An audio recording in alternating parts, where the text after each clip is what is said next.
cœur ce matin. Parle à mon cœur ce matin. Parle à mon cœur ce matin. Parle à mon cœur ce matin. Parle à nos cœurs ce matin. Saint-Esprit de Dieu. Parle à mon cœur ce matin. Parle à mon cœur ce matin. Parle à mon cœur ce matin. Esprit de Dieu, nous te souhaitons la bienvenue. Nous savons que tu es déjà parmi nous. Nous plaidons le sang de Jésus-Christ sur nos cœurs, sur nos consciences, afin de te laisser libre, habite, afin de te laisser fonctionner librement parmi nous ce matin. Il est écrit que c'est toi qui nous enseignes toutes choses. C'est toi qui nous conduis dans la vérité. Ce matin, conduis-nous. Ce matin, enseigne-nous. Ce matin, sers-toi de moi pour apporter quelque chose de nouveau, pour enseigner quelque chose de nouveau, ou bien pour rappeler quelque chose qui était déjà connu dans leur cœur, ou marteler une vérité dans leur cœur ce matin. Saint-Esprit, ne nous laisse pas partir comme nous sommes venus. Et que ce culte ne soit pas comme de l'eau versée sur le dos du canard. Un culte encore qui s'ajoute de plus. Mais qu'il y ait un impact. Qu'on puisse dire, c'est à ce culte-là que telle chose s'est passée. Esprit de Dieu, nous te soumettons ce court moment. Prends le contrôle. Glorifie Jésus. Au nom puissant de Jésus, nous avons prié. Amen, amen, amen. Dis à celui qui est à côté de toi, tu es la bonne personne au bon endroit et au bon moment.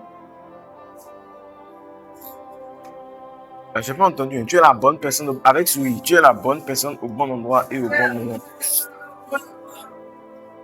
Et tu ne partiras pas tel que tu es venu.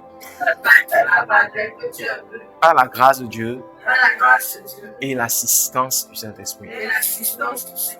Voilà. Ce matin, nous voulons voir un thème important. Nous allons aller plus vite à cause de ce que nous avons devant nous. Et on ira encore écouter la parole de Dieu tout à l'heure. Donc ce matin, le thème du message que nous voulons voir ce matin est intitulé « Qui peut deviner ?» Qui peut être en esprit, qui peut rentrer en esprit et deviner le message. Hein? Qu'est-ce qu'elle a dit?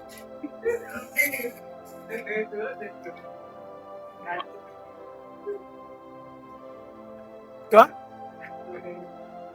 Attends, que tout. Tu n'es pas bien entré dans l'esprit. Alors, le thème de mon message ce matin s'intitule « Ceux qui connaissent Dieu ». Ceux qui quoi? Si tu veux encore, les signes qui prouvent que je connais Dieu. Ou bien les preuves qui montrent que quelqu'un connaît Dieu. Ou bien les actes de ceux qui connaissent Dieu. Ceux qui connaissent Dieu. Ou bien les signes de ceux qui connaissent Dieu. Ou bien les signes des connaisseurs de Dieu. Alors, comme vous le savez, on a commencé une série d'enseignements depuis maintenant. Ça va être, nous sommes à la 12e série, je pense. Connaître ton Dieu en vérité en ces derniers jours. Connaître ton Dieu en vérité. Et nous avons vu, premièrement, on a parlé de pourquoi on doit connaître Dieu. Nous avons vu comment nous devons connaître Dieu. Et il y a des points que je n'ai pas encore abordés. Je crois qu'on va revenir dessus avec le temps. On a déjà vu, je crois, 7 manières de connaître Dieu, mais 6 manières de connaître Dieu, 6 choses à faire pour connaître Dieu. Amen. Et on va revenir dessus. Le temps ne va pas permettre que je fasse encore la répétition. Aujourd'hui, nous voulons voir les signes qui prouvent que quelqu'un connaît Dieu. Et notre verset de base se trouve dans Tite 1, verset 16. Et on va vite ouvrir, être rapide. Tite 1, verset 16. Il est écrit, « Ils font profession de connaître Dieu, mais ils ne le renient pas à leurs œuvres. » Ils font quoi? Ils font profession. Je veux une autre version. Ils font... Tite 1, verset 16. Certes, ils prétendent connaître Dieu. Dans leur parole, ils montrent qu'ils connaissent Dieu. Mais leur conduite, oh, j'aime ça. Ils prétendent, ils disent, quand tu les entends, ils parlent Jésus, ils crient Jésus, ils disent Jésus. Mais leur conduite fait quoi? Leur conduite renie le fait qu'ils disent qu'ils connaissent Dieu et leurs actes démontrent leur profession de foi. Leurs actes démontrent, ils prétendent connaître Dieu, ils professent qu'ils connaissent Dieu. Mais il y a des actes qui te permettent de savoir que cette personne-là ne connaissent pas Dieu. Amen. Ce passage nous montre que la connaissance de Dieu n'est pas verbale. Elle est plutôt comportementale. Je ne sais pas si ce mot existe. La connaissance de Dieu n'est pas verbale. mais elle est plus comportementale que verbale. La connaissance de Dieu est plus comportementale que verbale. C'est-à-dire que la connaissance de Dieu se démontre dans le comportement que dans les paroles. Donc, c'est pas seulement je connais Dieu. Alléluia. Je dis Seigneur. Et quoi encore? Les slogans là. Shalom, shalom, shalom, peuple de Dieu. C'est pas ce slogan-là qui montre que toi, tu connais Dieu. La connaissance de Dieu se sent dans ta vie. Aujourd'hui, il y a beaucoup de personnes dans les églises qui parlent de Dieu. Ils chantent à l'église, ils font à l'église, ils publient même les versets. Mais quand tu regardes leurs actes, quand tu regardes les signes de leur vie là, ça ne reflète pas Dieu. On ne voit pas que ces personnes-là connaissent Dieu. Est-ce que c'est ton cas? Est-ce que c'est ton cas? Est-ce que tes actes reflètent que tu connais Dieu? De ça que, en communication là, on dit souvent que 80% de la communication n'est pas, qui va compléter la phrase, n'est pas verbal. En communication, quand tu communiques, tu dois savoir, tu dois apprendre à discerner les signes. Tu dois apprendre à discerner les gestures, tout ça là, les gestes, la communication. Bishop nous avait dit, quand j'étais à l'école biblique, que la communication là, c'est 80% des actes et 20% de paroles. Donc, ce que quelqu'un pense là, c'est pas seulement dans ses paroles. 80% là, c'est ses actes, sa façon de faire que tu dois regarder en communication. Donc, c'est pareil pour Dieu. Quand on veut savoir si quelqu'un connaît Dieu là, c'est d'abord le comportement. C'est d'abord les actes. Malheureusement, aujourd'hui là, ce qui se passe, c'est que les gens viennent à l'église, hein. Les gens prétendent qu'ils connaissent Dieu. Les gens crient Dieu. Ils vont prier Dieu. Seigneur, si, Jésus, ça. Le Saint-Esprit, ils ont ça à la bouche. Mais leurs actes, là, quand tu regardes là, tu vois que cette personne-là ne connaît pas Dieu. C'est-à-dire qu'on peut regarder ta vie pour savoir si tu connais Dieu en profondeur. Malgré que tu vas à l'église. C'est-à-dire que tu peux aller à l'église. Tu peux dire, je vais à l'église. Je suis chrétien. Je suis si, hein. Mais dans la société, c'est par tes actes qu'on saura que tu connais Dieu. Et bizarrement, des personnes qui ne connaissent pas Dieu, bizarrement, savent discerner les signes de ceux qui connaissent Dieu. C'est bizarre. C'est très bizarre. Et vous savez, c'est à cause des chrétiens qui prétendent connaître Dieu, mais dont leurs actes renient la connaissance de Dieu, qu'aujourd'hui l'église est blasphémée. Si on insulte l'église aujourd'hui, là, c'est à cause de quoi? On insulte l'église. On insulte la Bible. On insulte le christianisme. Le christianisme est attaqué de tous côtés. Pourquoi? C'est parce que le Christ que nous prétendons suivre là, nous ne reflétons pas sa vie. Parce que si on reflète Christ, je vous ai souvent parlé de Mahatma Gandhi. Mahatma Gandhi a dit, qui connaît Mahatma Gandhi? Mahatma Gandhi, c'est un des chefs bouddhistes, les plus grands chefs bouddhistes qui ont existé. Il est considéré comme un sage indien. Lui là, c'est Bouddha, il sait. Et Mahatma Gandhi, vers la fin de ses jours, disait, j'aime votre Christ, mais je déteste vos chrétiens. Et il ajoute, si les chrétiens pouvaient vivre à l'image du message de Christ, le monde entier serait chrétien. C'est quelqu'un qui est stigmatisé, connu comme un païen. C'est-à-dire que le monde, les chrétiens le regardent comme un païen. J'aime même entendu une histoire où il était habillé en bouddhiste. C'est bizarre, je suis habillé comme la tenue des bouddhistes là. Et ça est porté aujourd'hui, orange comme ça.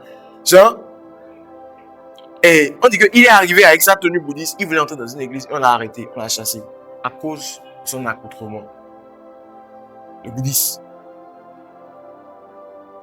Donc, aujourd'hui là, nous ne reflétons pas celui que nous professons, que nous suivons, que nous prétendons, faisons croire au monde que nous connaissons. Et c'est plein dans l'église. Je ne veux pas mentionner le pourcentage pour ne pas choquer des gens, bien pour ne pas, si quelqu'un suit en ligne, pour commencer par dire des trucs. Mais, on se rend compte qu'aujourd'hui, là, si le christianisme, regarde, la Bible dit, Romains 2, verset 24, il est écrit ceci, le nom du Seigneur est blasphémé parmi les païens à cause de vous. C'est dans la Bible, hein. La Bible s'adressait aux Juifs, au peuple de Dieu, et on leur dit, à cause de vous, le nom de Dieu est blasphémé. Vous qui dites avoir le vrai Dieu, là, à cause de vous, le nom de Dieu est blasphémé. Est-ce que par hasard, à cause de la façon dont tu te comportes dans un domaine de ta vie, dans une partie de ta vie, est-ce que le nom de Dieu n'est pas blasphémé? Pour une interrogation. Il y a un passage dans le titre. Ah, c'est bien. Je réfléchis au passage de ce matin. C'est maintenant que c'est venu. Il y a un passage dans le titre qui nous dit comment un chrétien doit se comporter envers son employé. envers son employeur. Que tu es dans une société, comment un chrétien doit se comporter envers son employeur pour qu'on sache que tu connais Dieu. Ah, c'est fort, hein? Donc, ma question maintenant à se poser, c'est est-ce que ma vie démontre que je connais Dieu? Est-ce que ma vie démontre que la profession de ma connaissance de Dieu là, est-ce que mes actes le démontrent? Est-ce que mes actes le prouvent dans toutes choses? Point d'interrogation. Ils font quoi? Ils prétendent connaître Dieu, mais récitez le verset là. Ils prétendent, je veux la version de Elisabeth.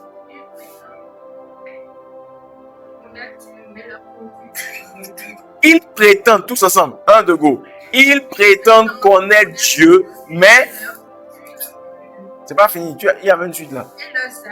Et leurs actes démontrent leur profession de foi. Hey, chakataka. Moi, j'ai vu qu'il y a des chrétiens, hey, je vous assure, je voulais dire voilà, je vous assure, j'ai vu qu'il y a des chrétiens. Nous, à un moment donné là, une fois, j'ai même dit à quelqu'un qui est plus âgé que moi, c'est comme ça que chrétien se comporte. J'ai dû dire ça, je sais pas, c'était tellement. Il m'a dit, c'est toi qui m'as mis au monde. C'est toi qui m'as mis au monde chrétien. J'ai vécu un truc une fois. J'étais quelque part avec un couple. Quelque part. Ah! Je peux jamais oublier ça. Et le propriétaire qui est à côté, le locataire qui est à côté, était en train de malmener un gars à côté de moi. C'était injuste. Et il insultait, il le malmenait. Mes amis, moi, mon cœur que j'ai pour Dieu là, ne pourrait pas supporter ça. Qu'on traite quelqu'un comme ça. Je veux sortir pour aller aider et on m'empêche. Hey, on ne peut pas jouer à notre réputation. J'ai dit, mais attends, réputation. On est en train de commettre quoi? Une abomination. Donc on va se taire seulement comme ça. Hey, c'est devenu un problème. On va tabasser le jour là. C'est toi qui m'as mis au monde. Ce que j'essaie de vous faire voir, c'est que aujourd'hui là, beaucoup de personnes sont dans la tradition, sont dans la religion. Ils vont à l'église. Mais quand vous regardez leurs actes, non. Ils démontrent le fait qu'ils connaissent Dieu. Donc, tu peux savoir que quelqu'un connaît Dieu à travers ses actes. Genre, il y a des gens, ils sentent la connaissance de Dieu. Quand quelqu'un connaît Dieu là, quand tu t'approches de lui, tu peux sentir ça.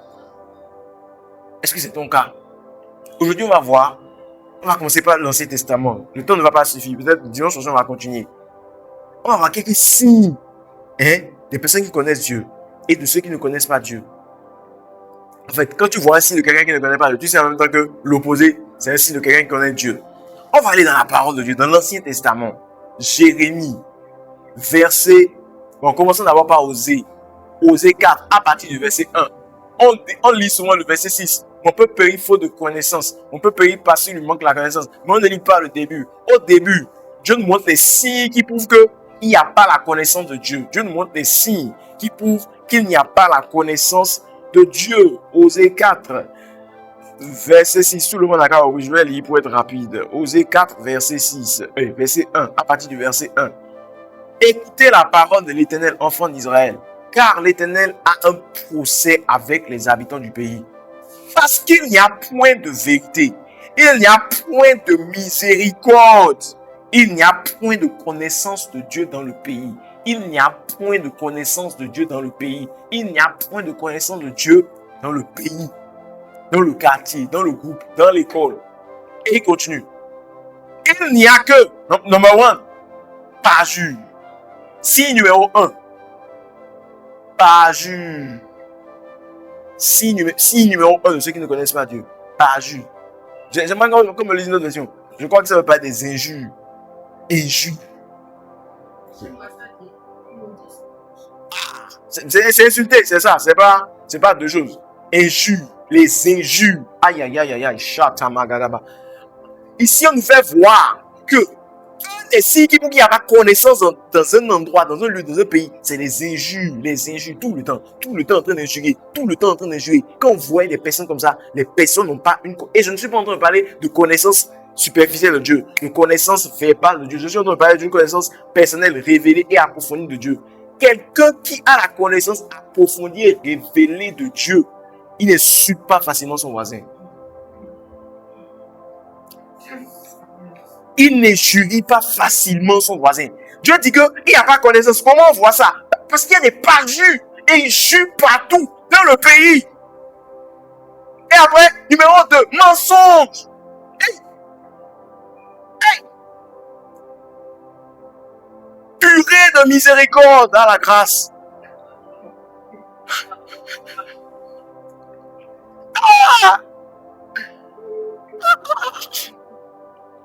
Parjure, mensonge. Mensonge. Donc, on est en train de montrer que là où il y a la connaissance approfondie de Dieu, là, il n'y a pas le mensonge. Les gens vont à l'église, ils mentent. Juste pour plaire aux gens. Juste pour faire impression. Ils mentent. Ils ne sont pas honnêtes. Ils ne sont pas transparents. Amen. Là où il y a connaissance de Dieu, il y a moins d'insultes, ou bien pas d'insultes. Et il y a pas mensonge. On ne ment pas volontairement. On ne ment pas sans gêne. Là où il y a connaissance de Dieu. Mais demande à ton voisin, parmi les deux signes, est-ce qu'on t'a déjà touché? Demande à ton voisin.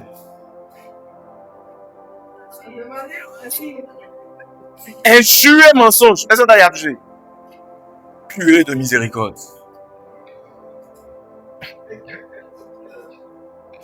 Ah, ma femme rit, je sais même pas pourquoi. Mais je sais. Alors, on continue. Après, on dit assassinat et vol. Adultère. Assassinat, vol, adultère. On use de violence. On commet meurtre sur meurtre. Et ici, là, assassinat, là. Assassinat, ce n'est pas forcément tuer, comme ça. La Bible dit que détester, là, détester ton voisin, là, c'est un meurtre. Un genre, c'est peut-être pas des signes, mais on va pas avancer avec lui. Haïr son voisin, là, c'est un meurtre. C'est semblable à un meurtre. Donc, détester quelqu'un, assassiner. Les assassinats, là, prends ça comme quelqu'un qui hait, qui déteste, qui a de la haine envers quelqu'un d'autre. Et c'est pas fini. Quelqu'un qui blesse l'âme de quelqu'un. Quelqu'un qui blesse l'âme, avec tes paroles, tu blesses. La Bible dit que l'âme de quelqu'un est dans son sang. Je vous explique. Une façon simple d'assassiner quelqu'un là. L'âme de quelqu'un est dans son sang. Vous comprenez? Donc, on dit que quand l'âme qui crie là, le sang qui crie là, c'est l'âme en fait qui crie. Maintenant, comment l'âme crie? Quand l'âme est meurtrie. L'âme est meurtrie comment?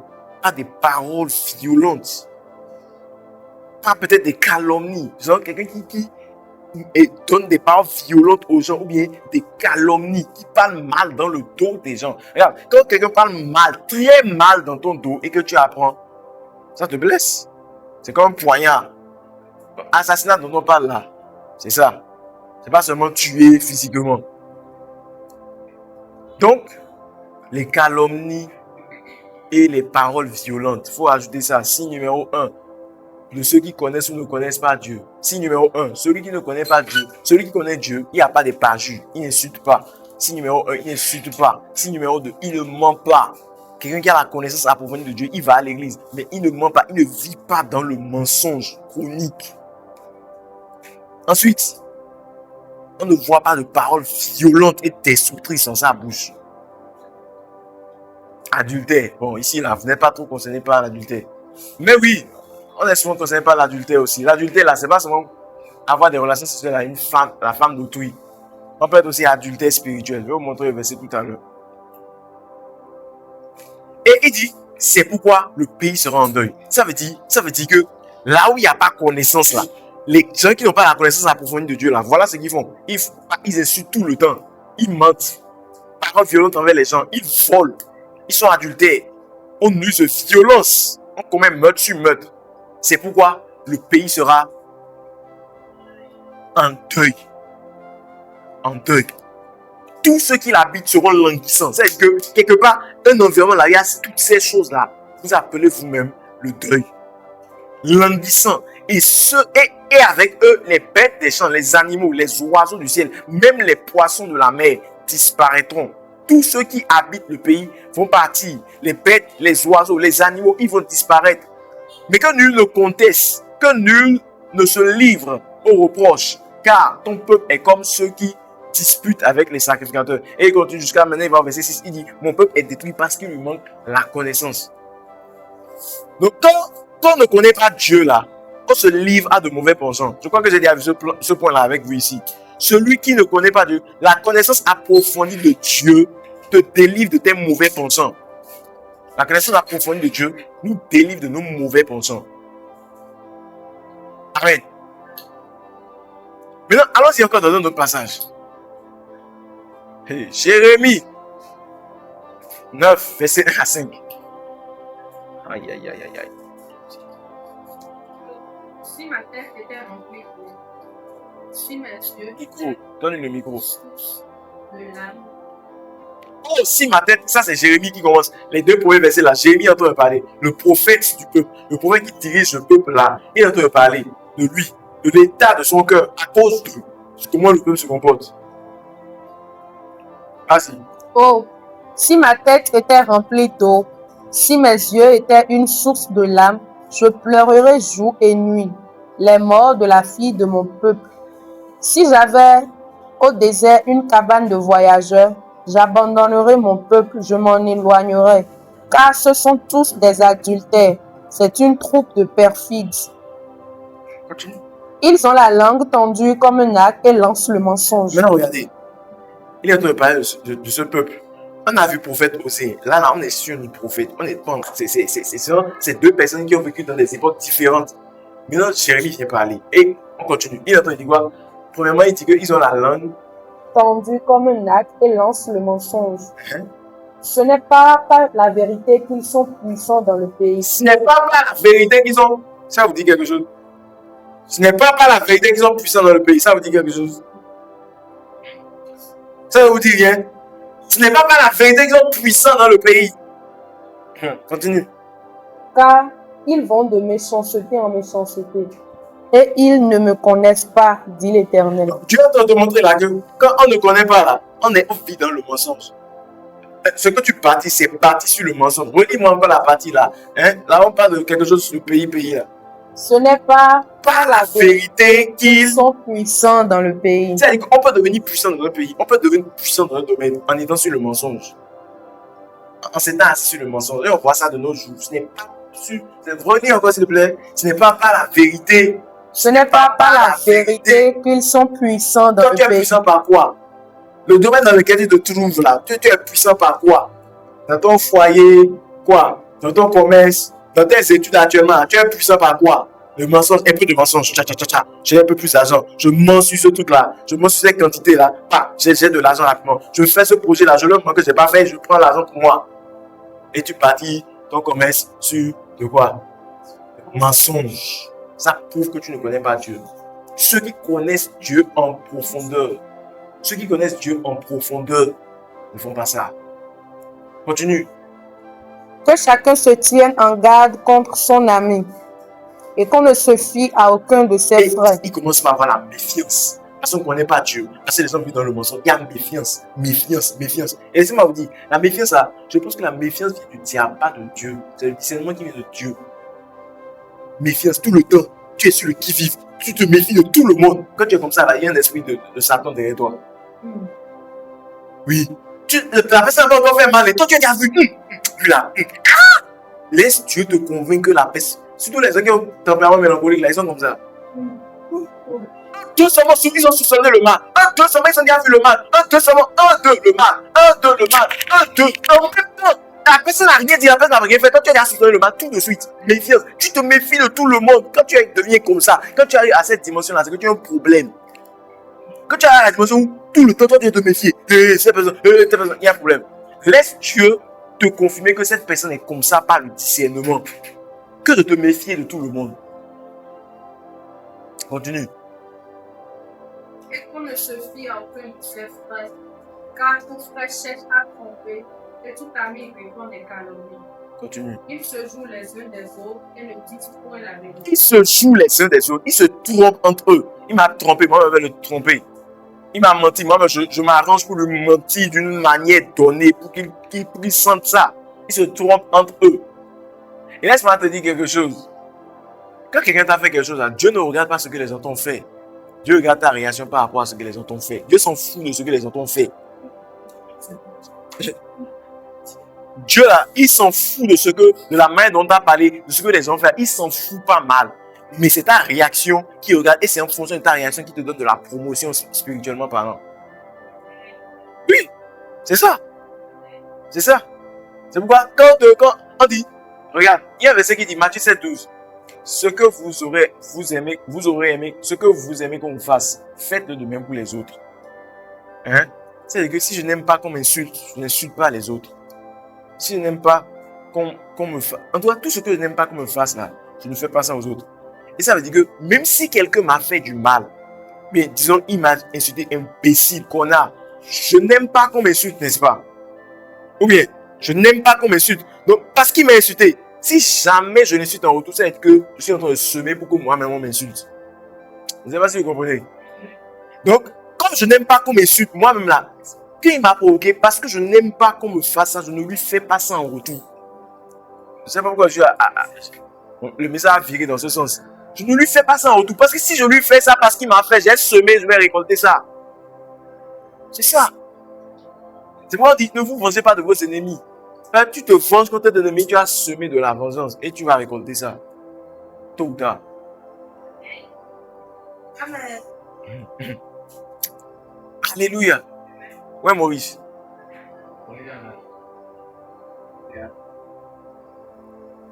Ok. La pluie ne devait jamais vous empêcher de venir en retard. Si la pluie ne peut pas t'empêcher d'aller chercher de l'argent, que la pluie ne t'empêche pas de venir à l'église à l'heure. Et c'est ces petites choses, vous savez, c'est ces petites choses que Dieu regarde. Petites choses, c'est la fidélité de ces petites choses. C'est pourquoi j'ai dit qu'aujourd'hui là, moi je ne vais pas. C'est pas parce qu'on est peu qu'on va annuler le culte. Yeah, j'ai failli annuler. Hey! Donc parce que vous êtes peu, il y a mariage, vous annulez le culte. Yeah! Donc, infidélité dans les petites choses. C'est ça, infidélité. Quand je suis venu là, c'est ça mes revenus quoi. Vous avez échangé, vous êtes venu. On allait annuler comme ça parce qu'il y a mariage. Non. Et voici des gens, une bosse qui me dit, parce qu'on ne peut pas annuler. On ne peut pas annuler. J'ai dit, ouais, donc elle là. Il y a eu un déclic en elle. Elle m'a écrit, pasteur, j'ai appris que vous avez dit que je réfléchis, on allait ramener le culte au samedi, ou bien on a fait comment? Pasteur, non, on ne peut pas faire ça. J'ai dit, ok, c'est bien. Les gens grandissent, les gens deviennent un peu matures. Alléluia. Yes. Donc on continue. Dernier passage à cause du temps. Jérémie 22, versets 11 à 16. Après là, allez méditer, allez réfléchir sur ces passages-là. Là, c'est étude biblique. On réfléchit sur les passages pour voir, pour tirer dans ces passages-là. Oui. Un micro. 11 à 18.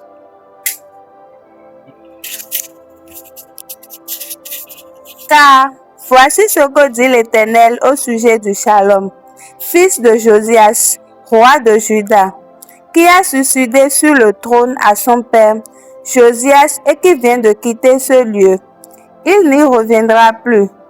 Il mourra à l'endroit où on l'a déporté et ne verra plus ce pays. Malheur à l'homme qui bâtit sa maison au détriment de la justice. Ici, ça dit malheur à celui qui bâtit sa maison par l'injustice. On y va. Donc, signe numéro 1, quelqu'un qui ne connaît pas Dieu en profondeur, il fait les choses par l'injustice. Il fait tout, il utilise des voies et moyens pour avoir la promotion par l'injustice, malgré qu'il est à l'église. Et qui ajoute des pièces à l'étage en violant l'équité. À celui qui bâtit ses chambres par l'iniquité, malheur à lui. Qui fait travailler son prochain pour rien. Celui qui ne connaît pas Dieu fait travailler son prochain sans le payer, sans lui donner son salaire.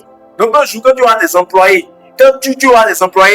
et que tu ne les payes pas bien, ça veut dire que tu ne connais pas Dieu. Si tu connais bien ton Dieu là, tu vas savoir que Dieu là, c'est l'homme. L'homme a été créé à l'image de Dieu. Mon voisin que je vois là, c'est l'image de Dieu. Mon voisin que je vois là, c'est quoi? C'est l'image de Dieu. Qu'il soit petit, qu'il soit grand, qu'il soit pauvre, qu'il soit sale, c'est l'image de Dieu. Donc la façon dont je le traite là, c'est Dieu que je traite comme ça. Si tu regardes ça comme ça là, tu vas toujours bien traiter les gens autour de toi. Parce que les gens sont à l'image de Dieu. Donc on dit que le roi là, il a bâti par l'injustice. Il fait travailler les gens. Il fait travailler ses projets. Il ne les paye pas bien. Il ne les paye pas. Hey, continue. Sans lui donner ce que vaut son travail. Soit tu ne les payes pas, ou bien même que tu veux les payer là. Il faut prendre 2000, il faut prendre 3000. Tu ne connais pas Dieu. Continue. Et qui dit en lui-même, je vais bâtir pour moi un palais imposant, avec de larges pièces à l'étage. J'y ménagerai des fenêtres. Je l'embriserai avec du bois de cèdre. Je l'enduirai de rouge. Penses-tu qu'exercer la royauté consiste à surpasser les autres? Penses-tu, maintenant on va poser la question, penses-tu qu'exercer la royauté, exercer la supériorité là, ça veut dire marcher sur les autres, hein? Consiste pas les palais de cèdre. Consiste à surpasser les autres par les palais de cèdre. Souviens-toi de ton père. Il a mangé et bu, mais il a exercé le droit et la justice. Regardez-moi ça. Maintenant, on est en train de lui parler même de son père. Souviens-toi, la part de l'Éternel s'adresse à lui. Quand tu penses que tu veux t'imposer, tu veux bâtir, tu veux avoir tel salaire par mois, tu veux atteindre telle grille financière à telle année, tu veux faire ci, ça et ça. Est-ce que ton père était comme ça? Regardez ce que son père fait. On dit que son père pratiquait la justice et l'équité. Continue. Et il fut heureux. Je vais continuer. Vas-y, 16. Il s'en est bien trouvé. 16. Il faisait droit aux pauvres. Il faisait droit aux pauvres. Aux défavorisés. Oh, il faisait droit aux pauvres. Il faisait droit aux défavorisés. Il s'en est bien trouvé. Chez moi, on a dit, et il fut heureux. Et regardez la question qu'on pose. C'est pas là que quelqu'un montre qu'il me connaît. Waouh! Attends. N'est-ce pas là? Mais Est-ce que c'est pas comme ça? N'est-ce pas là? Me connaître, c'est pas aller à l'église. Regardez bien ce qu'on a dit que le papa avait dit. C'est pas une question d'église. N'est-ce pas là me connaître, dit l'Éternel? N'est-ce pas ce qui montre qu'on me connaît? Quoi? Équité, justice. Quoi? Le pauvre, j'aide les pauvres qui sont à côté de moi. J'aide les défavorisés. Même si j'ai un peu, je dis pas, il a rester là, il ne veut pas travailler. Quand je trouve que je peux les aider, je les aide. N'est-ce pas là ce qui prouve que je connais Dieu? Et il fut heureux. Mais toi, tu n'as des yeux et un cœur que pour te livrer à l'amour de l'argent, pour répandre le sein innocent, pour exercer l'oppression et la violence. C'est pourquoi ici par l'Éternel. On ne te pleurera pas. Bref, on va s'arrêter là. Mais ce passage est en train de nous faire voir des éléments qu'on peut voir dans la vie de quelqu'un qui connaît son Dieu en profondeur. Est-ce qu'on peut voir ça dans ta vie? Équité est différent de égalité. Équité c'est quoi? Égalité c'est quoi? Il traite les gens avec équité.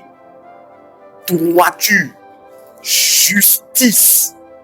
C'est des mots sur lesquels tu vas réfléchir cette semaine.